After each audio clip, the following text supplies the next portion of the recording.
In the tunnel. In the tunnel. In the tunnel. You're listening to In the Tunnel.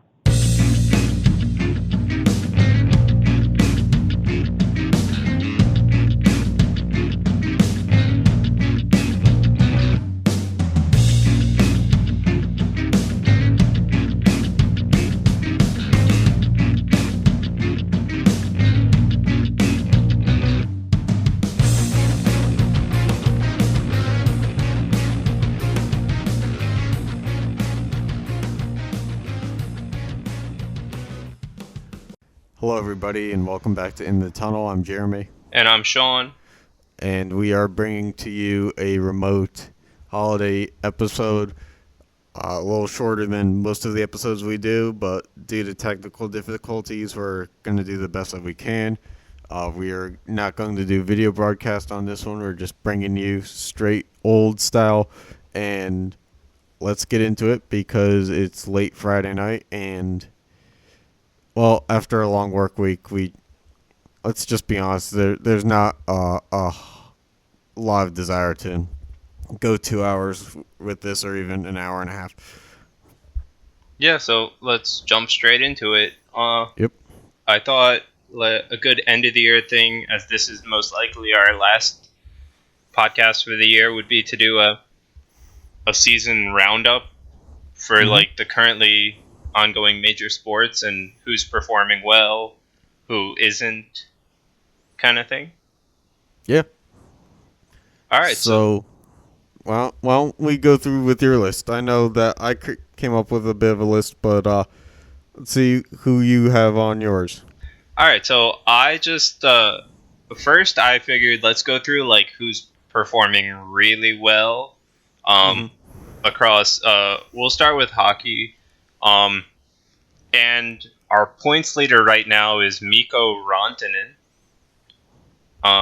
He's at 58 points at this point in the season, and that's like really good. As I mean, there's only 3 people above the 50-point mark at this point. For goalies, your best goalies are Pekka Rinne with a 2.07 goals against average, and then he's also 4th on save percentage with 927. Then you have which by the way has Yaroslav Halak leading the save percentage for goalies. Yeah, but let's throw in why that is. Because he's Tuukka's backup? Yeah. I mean, it is what it, like, that's a pretty good one, too. And Halak obviously was a starter for a long time with the Islanders, but he's still Tuukka-esque's backup. Right. Smaller sample size. But I mean, he does have a low goals against average at 2.2. Yeah. But never mind that, right? The wins leaders for goalies right now is Marc-Andre Fleury with 20. He seems like the only person on the Knights who can do something consistently. Yeah, pretty much defining consistency for the Knights. Yeah. And then the only other stat that I wanted to bring up was goals. And right now you have Ovechkin with only being actually less than halfway through the season already at 30. Almost 1 under 30. Yeah, I mean, look, not to take anything away from his career, but it's not a surprise that he's got a ton of goals. Yeah, and but I would say that 30 is a lot, but seeing how there's a number of guys already past 20 goals in the season, right? It's, the offense has been on an increase this year.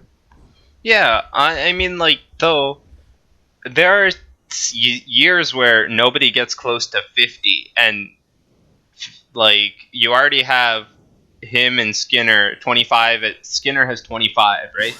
Ovechkin has 29. Yeah. That's halfway to 50, and we're not even halfway through the season. Wasn't it only like a year or two ago that Crosby won the Richard with 40? Yeah. On the year? I mean, yeah, and, like, there are some times when like 45 wins it or 40 wins it, and There's also sometimes where 60 wins it. yeah, but this is like this pace. Usually, when somebody hits 60, it's closer to the end of the season where they ramp it up a little bit. Yeah, playoff But time. this pace, like, it's not heard of because we're not even halfway through. Don't forget. So like, with a couple of games left to hit 40 games, like you could be seeing mid-30s. Yeah. Can't disagree with that, especially with the Capitals playing and still maintaining that first place in the Metro position. Right. Let me ask you a question while we're on the subject of goals. You obviously brought up Jeff Skinner. You think that he's going to get a deal done to stay in Buffalo? See, I don't know about staying in Buffalo because Buffalo has a lot of young guys, right? Mm-hmm. And they're going to have to start worrying about cap at some point. So I'm not sure they like. I mean, I hope they keep Skinner because it'd be good for them. I think, but with their young defensive core, especially with the one they just drafted, I mean, they have 2 more years of him on an ELC, and I hope they can get a deal with Buffalo that works for their cap. Yeah. If you were Buffalo, how many years would you resign Skinner for if you could? 2, 3? Yeah, I would say that. All right. And then when some of these young guys are up for new stuff or new deals, Skinner's off the books at that point. Right. All right. I mean, that's good business sense. I think everybody would be happy there, especially if you're Buffalo and you acquired Skinner, not so much to be a rental, but a mentor, and to be able to keep him for longer than just one season would really help to complete the mentoring process to some of these young guys too. Right. Yeah, exactly. So Give them all the tools of the trade instead of just leaving them with a few tips. right, yeah, so that's why I see like 2 years would be good. Mm-hmm. And if you're Skinner's camp, there's a lot of leverage that can be held. I mean, you got a guy who's number 2 in the league in goals this year, tied in at first in plus minus at plus 21. He's doing a lot of things right this year that would help him to land a more lucrative deal. Yeah, I mean, I don't really hold plus minus in any regard, but I guess you could use it. I mean, I'm just reaching for straws here. Yeah. At the same time, the agent for any athlete would probably be doing the same thing. Oh, yeah. All right, so what else do we have here? Do you have any player you want to speak out that's doing good this season in hockey? Well, look, what was it? Ovechkin just was bumped off a 14-game point streak, so obviously he's doing really well this year. And other than that, I vowed to myself that this week it's now time to start watching more and more hockey. I'd say that I watched the Penguins Wild game, and Devin Dubnyk, like, we'll get into the segment later, but who needs to bounce back? I'd say Devin Dubnyk, if last night was any indicator of his season, and I'm not sure, I haven't looked at the stats or anything. He's obviously not in the top 5 in goaltending statistics in any category, but he was giving up some bad shots, and he gave up. He was stick handling behind the net poorly. I'd like to see some improvement out of him. Matt Murray, I'd say the same thing. I know that he's now back from the IR like a third time, but he's getting bailed out by teammates. I don't know. Part of me is just, you look at some of these statistical categories, and for individual matters, they're fine, but they don't really mean anything. And I'm not going to praise the likes of those who are, doing well individually, but aren't helping to carry a team in a sense. Right. I agree.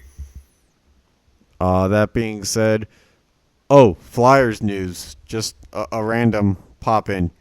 A couple weeks ago we had an episode that I think Sean, you made a joke about they fired the wrong Hextall for the Flyers. Yeah, they filed the other one.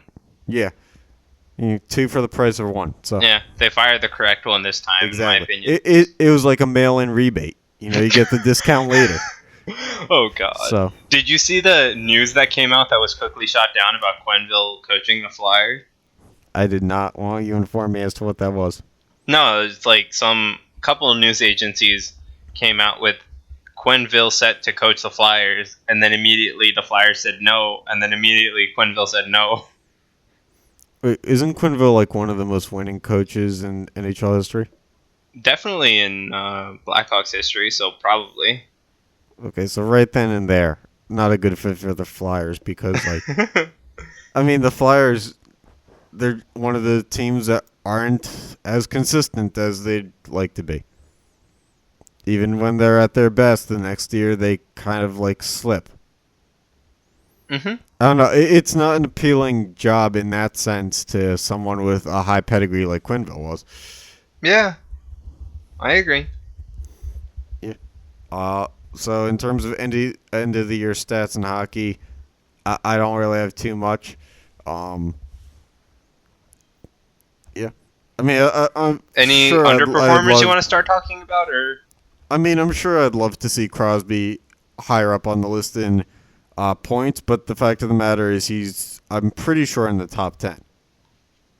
Yeah, I think so. So, yeah. And Kessel and Malkin aren't far behind him, so I'm not too worried about that because if they're all in a clutter that's in the top 20, then that shows how the Stars in Pittsburgh are doing for the team instead of just individually. Right. So they're all performing on a consistent basis. So I'm fine with that. Okay. You want to talk about you? Any underperformers? Underperformers. We can talk teams. We can talk players specifically. Well, yeah, I think that Vegas still has a few spots to jump. Before they can shake the label of underperforming. Because, like you said, Fleury's carried them for most of the way this year. Yeah, but you have Pacioretty, who's clearly underperforming, in my opinion. Yeah. Carlson. I think Carlson's playing okay, but definitely not to what he was playing last year. So, as a team, I think they're just coming more back down to earth rather than clearly underperforming. Right. As far as underperforming teams, I think you got the Blues and the Devils as your 2 clear ones. Mm-hmm. Yeah, and I don't think much needs to be said about those 2 teams. They're clearly, all the stats show it, and it's not pretty. Yeah. Well, I'd also think maybe what about the Oilers? I understand that the roster balance is different for the Oilers. Right. But still, it's close enough to 2 years ago when they made the playoffs that it's you guys should be doing better. But you have one person, they have Connor McDavid. He has 50 points almost this season already. Mm-hmm. There is your offense. Yeah, and their goaltending is not great. Their goaltending, it's all right. Their goaltending was never great. It's decent. It's not bad. It's not good. Right, but that can sometimes make a difference. Right, but there's so many more problems to worry about than their goaltending right now. Their goaltending, I'll say this, with their goaltending, they should be able to at least make it to the playoff. Yeah, unfortunately, they're not in a position to. Yeah, but that just shows that the rest of the team is also bad. You take out Connor McDavid from that team's not getting 30 points this year. You're right. but also in the sense that I feel like their defensemen are a lot more offensively minded than I like seeing from defensemen. Yeah. Uh, Yeah, when you have offensive defensemen, you have to have a balance in your six, and teams that don't have it because they're all too aggressive with the puck offensively, it does cost them on the defensive end. Give up breakaways, shorthanded stuff like that, and right. you have to have the balance. Yeah. So I mean, I don't think they're underperforming. I think they're performing as they should because they literally are completely one-dimensional, in my opinion. Mm-hmm. Again, I'll tell you straight up that the two underperforming teams, in my opinion, are the Blues and my team, the Devil. Yeah. Well, I mean, if you're the Blues, maybe you stop putting like puppies on the ice and actually, focus up. No, but like the Blues, they literally have two players that are possibly not underperforming, and it's like Ryan O'Reilly and Maroon. It's not great. The rest of the team, puppies or not, like it don't really matter. They're just not doing good.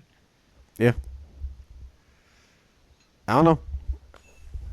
All right, you have any other players / team you want to talk about? I do not. All right, so let's hit the only other major sport going on right now aside from football. Yeah. Going on right now as in weeknight. Yeah. And that's basketball. So you want to take over this one? Sure. As the resident co-host of actually having played for a while, but not really focusing on the NBA, outside of playing 2K sometimes, I'll gladly take over this one. I feel like I'm well qualified for it. All right, so no shocker here. If we're looking at points per game numbers, your NBA leader is James Harden, followed by Durant.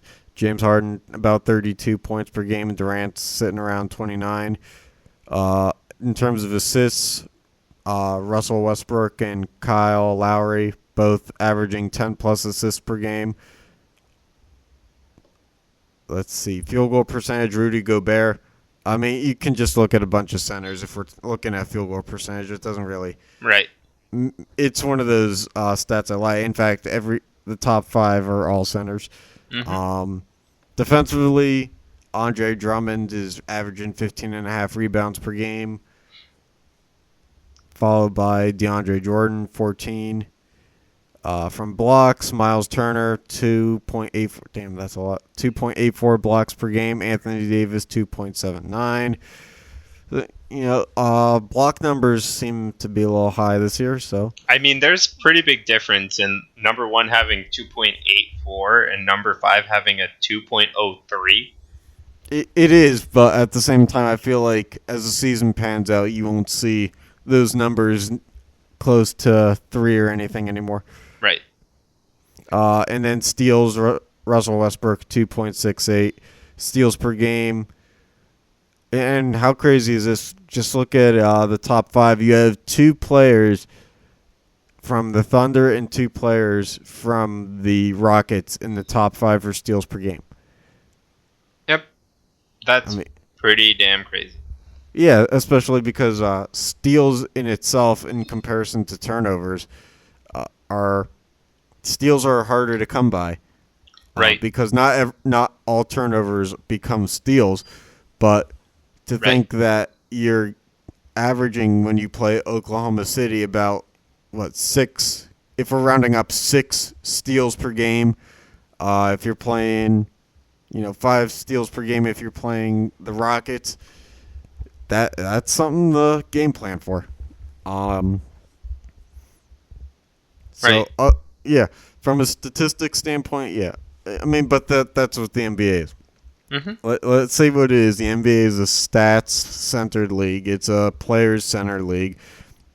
And these inflated numbers also come from some, as we all know, questionable officiating that happens in the NBA. Traveling's not called as well as it used to be. Fouls are, tic tac or I feel like fouls are too easy to draw nowadays. Yeah, that's what I'm saying. A little tic tac, kind of easy, just a little bump and shoot the ball, get to the line kind of stuff. Also will inflate some numbers. Right. And I will say this: if you look at Andre Drummond, he's probably one of the smaller centers. I mean, obviously still a giant, but not a 7-footer. I think 6'10", 6'11". Right. To be averaging 15.5 rebounds per game, that's pretty good considering the likes of DeAndre Jordan, Hassan Whiteside, and Joel Embiid are behind him and arguably are a couple inches taller at the respective positions and for the respective teams. But yeah. So in terms of actually looking at the standings and who needs to be better, I would say, let's see, the Wizards in the East. Obviously, signing Dwight Howard, they did not do that to try to say, hey, like, this is finals team now. Because Dwight Howard was way past the point in his career where he was that.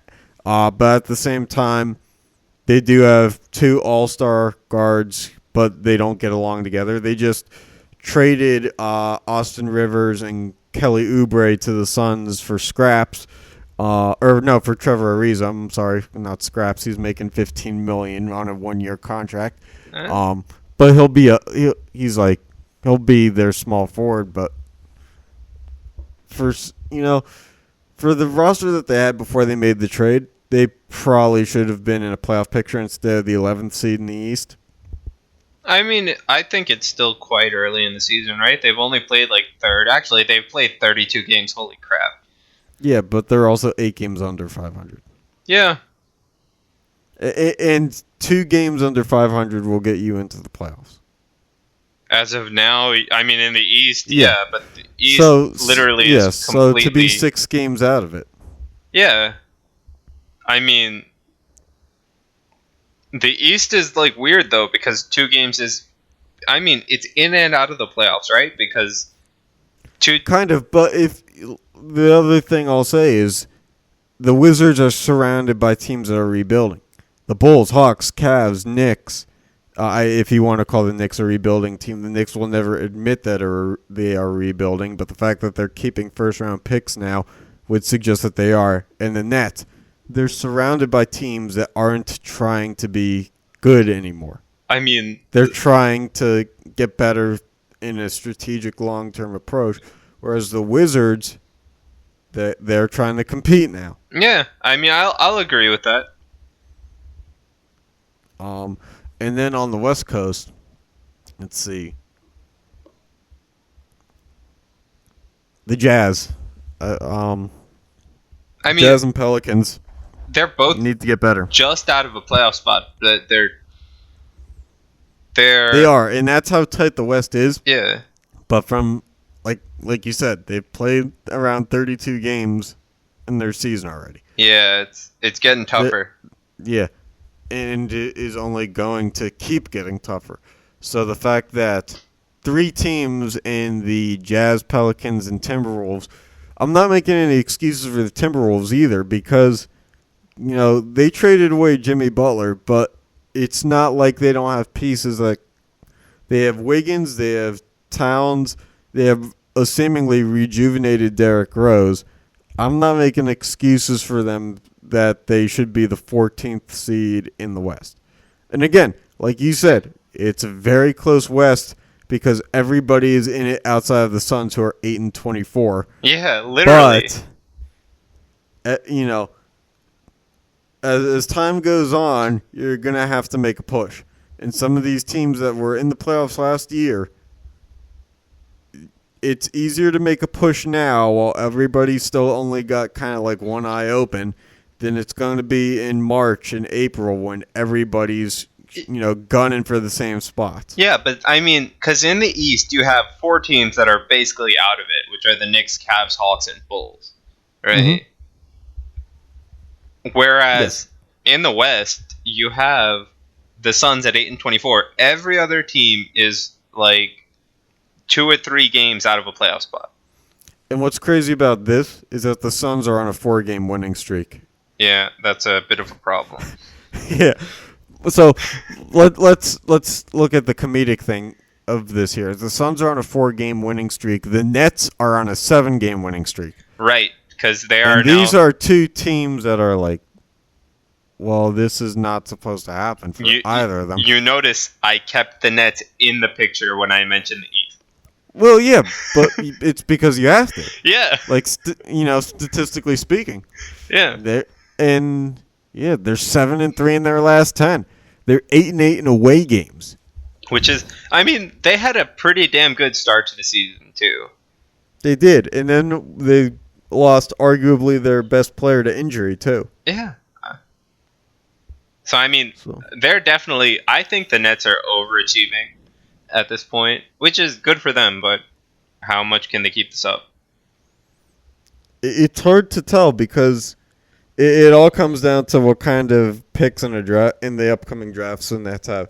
If they don't have a first-round pick in the next draft, then you might as well play to win now. Mm-hmm.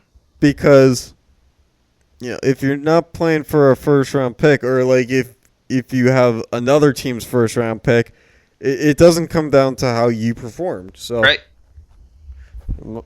It seems like they have that. And also they're probably playing to try to convince some of these young guys like a D'Angelo Russell to resign at the end of the year. I don't know if the Nets want to resign him, but I guess there's a lot of hype around the NBA that he is one of the young and up-and-coming guys. But we'll see how it goes. Yeah. It's again, not an easy draw. Right. But the Nets do apparently have the space in upcoming free agencies to sign some max deals. So yeah, they do. So we'll see how that goes. All right. Any specific players you want to talk about? Well, I already mentioned, and I'm probably wrong in my belief that Derrick Rose has had a rejuvenation in his career, but I'm sticking with that one. Okay. Because I've only seen the highlights of the one game where he had 50 points, so I'm sticking with it. In terms of my disappointments, I would like to focus on, Carmelo Anthony. Now, people will think I'm taking a comedic approach here, because he's like the best Hawks player of all time and all that stuff. But the fact is, Carmelo Anthony is ruining his own career. I don't know if it's an attitude issue. I don't know if it's a he doesn't have it anymore issue. From what we've seen over the past few years in the off seasons, he goes pretty focused and pretty hard in terms of his training and approach to getting ready for the next season. Okay, but before you continue, right, I can make the argument that Carmelo Anthony has been ruining his own career for the past 3 years. And that's fine. That doesn't change the fact that he still needs to, though. Mm-hmm. So, with that being said, was he waived, first of all? I'm not sure. Let's do a little fact-checking.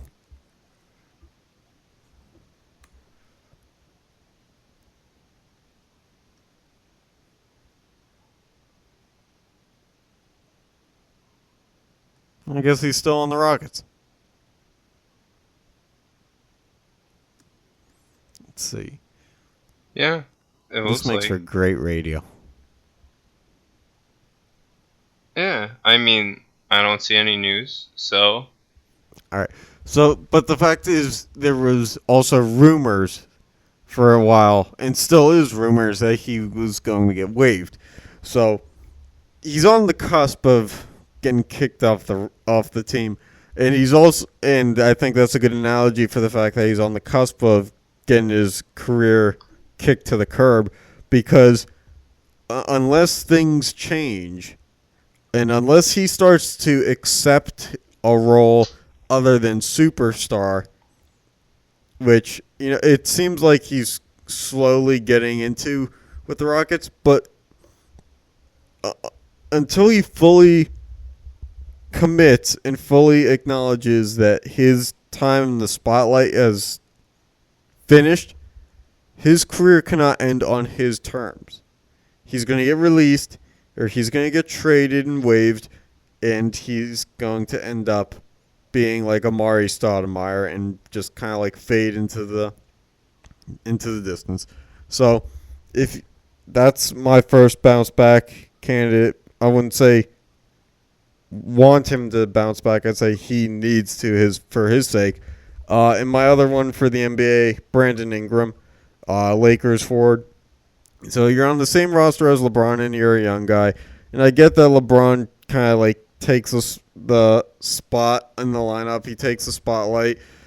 But he was in the altercation with the Rockets and got suspended. He's been suspended 4 games this year. He's had an ankle injury and missed some time, which, factor that in. But he's also been demoted to the G League. So a former number 2 overall pick is in the G League now. Damn. There's no excuses with this kind of group and for this potential. You got to harness the opportunity and do something with it. Fair enough. And like I said, the Utah Jazz and the New Orleans Pelicans and the Timberwolves, they have the rosters to get back. They just need to. All right, so nothing else to bring up on basketball? No. All right, so what about you? You got anything for me? No. So let's hit baseball. I know we covered it a little last week, but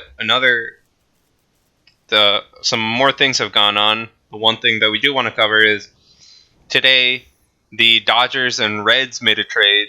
Yasiel Puig, Matt Kemp, and Alex Wood are the 3 big names from the Dodgers being sent to the Reds, along with some catcher named Kyle Farmer. Mm-hmm. Cincinnati sends Homer Bailey and 2 prospects to the Dodgers. So, first impressions, Jeremy.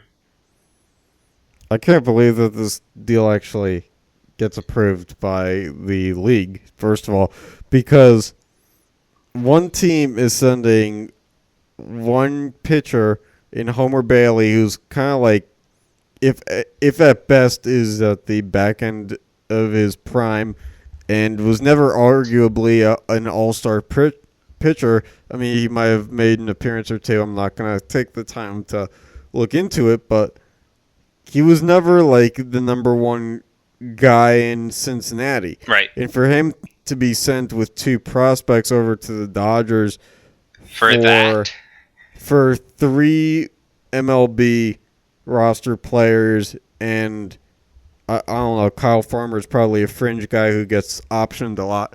Along with cash consideration. Yeah.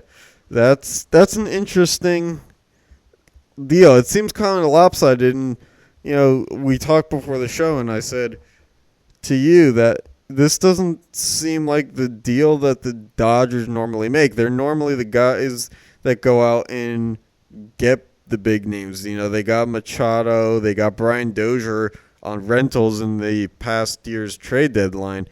Is like, they have obviously shown commitment over the years in acquiring the big names no matter how long they're on contract for.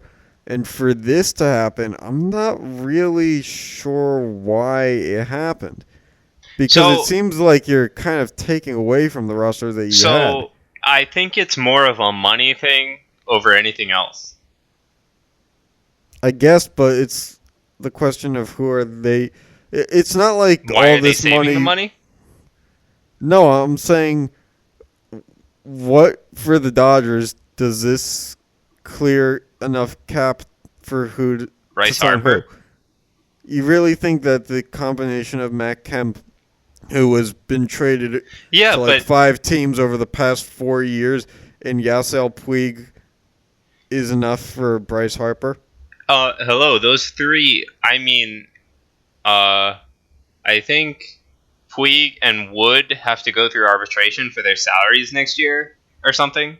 But I think they're gonna totally like on that side. The Dodgers are sending $40-some million of salary to the Reds, where Bailey gets 28, but if he's bought out, it's 17. So, But again, with the money that Harper is desiring and wanting from his camp, I still don't know that they're in the market for yeah, him. but I mean, you've made the space for this year at least, so I see how it could possibly be a thing, but it's definitely a money thing. Yeah. It's I don't know. I honestly don't understand. I mean, the Cincinnati Reds on paper win the trade just for, being able to get these guys, considering they were in the basement last year right. in the Central, but it's still a head scratcher for me because I don't think that I don't think that the Dodgers are still really in play. Yeah, but I think that the Yankees and the Cubs are more in play for Harper. But I think, money was definitely the thing. Whether it's actually Bryce Harper that they're saving the money for or whatever reason, I think that was the clear motive behind the trade once you look at the numbers. Well, I think timing also comes into play here too, because my question becomes now: if you're going to make this move, and if like Harper doesn't work out, is like with the winter meetings having already taken place and everything, some of the bigger name free agents are off the board now. You probably could have used this money that you now have as a backup to sign some bigger name guys who aren't going to be there later on in free agency. So it comes down also to how committed of an approach do you want to be and how much time do you want to give Right. a candidate like a Machado or a Harper or some of these other guys. Right. I agree. I'm just saying that it was definitely a money thing. How they spend the money is not what we're here for. It's why did they get this money in the first place, right? Yeah, yet to be determined. Yeah. Well, it'll be interesting, and it certainly makes the NL Central the ever-changing, insurmountable climb for the Pirates. They'll just never make it to first place, especially now with Paul Goldschmidt being a Cardinal. Mm-hmm. All right, yeah, so that's the only thing we have on MLB, as it is the off-season, so not much going on. Yeah. Oh, the Pirates might get Tulowitzki. Oh, fun. Apparently, they're like one of the two. There's like 6 teams that are considered candidates, and the Pirates and like some other team are considered to be like going at it harder than the other teams.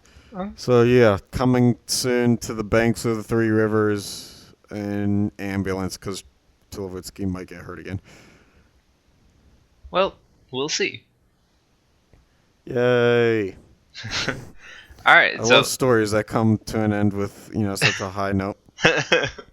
All right, so let's move on to a quick NFL playoff picture. What's changed in a week? Mm-hmm. So Saints, Rams, and Bears have clinched. Yeah. All clinched their division. Nobody's clinched 1 or 2 yet. Mm-hmm. The Cowboys are still leading the East with the Seahawks and Vikings in the wild card. Right. As of now, the only teams in the hunt are the Eagles and Redskins at 7-7, and the Panthers at 6-8. The Panthers are done. I think they might as done. well not be in the hunt. The Eagles and Redskins are really only in the hunt for the division spot. Right. And no. Because the Vikings are 7-6-1 and these teams are 7-7. Yeah. The one thing. It's only it's But the Eagles and Redskins do play each other again. So one of those teams is definitely going to lose another game. Yeah. So it'll be interesting to see. One of these teams will beat the crap out of the other, and then the other, and whoever loses will be eliminated. Mm-hmm. But in terms of other parts of the playoff picture, nothing's really changed. And the same goes for the AFC, really. The teams don't change, but the seeding in the AFC does. Right. That's the difference because Houston is now in a position for a bye. Right, yeah, so the Chiefs are the only... actually, Chiefs and Chargers clinch, both at 11-3. Chiefs hold the tiebreaker. Texans have the second bye as of now because the Patriots are 9-5. Steelers are 8-5-1 with the Ravens half game behind at 8-6. Right. So right now, if you're a Steelers fan like me, our scenario to win the AFC North, we would have to win and the Baltimore Ravens lose. Yeah. But and I will say it's an uphill battle for the Steelers having to play the Saints in New Orleans. But at the same time, the Ravens play the Chargers. Right, yeah, so, I mean, it's not an easy week for either you guys. It's not an easy week, and it probably does come down to Week 17. But if the Chargers can take care of business, Steelers could still be in the driver's seat in Week 17, just a classic winning in. Right. Although I'd settle for a wild card at this point because, for them to win the division it would be thrilling, but I can't sit here and say that they deserve it. Right. And at the same time, I say that having known that beating the Patriots was their Super Bowl kind of game, and it took 7 years and 5 attempts to beat the Patriots, and they finally did it. Right, yeah, but also in the hunt for the AFC is a lot, I guess, still a little bit more interesting than the NFC with the Colts and Titans both at 8-6, tied with the Ravens. I guess the Ravens have the tiebreak. Dolphins at 7-7, and they're still technically in. I'm not going to say the Browns are in as of this point. Well, the Browns are in mathematically, but if you look at the details, so many things have to happen for them to actually make it.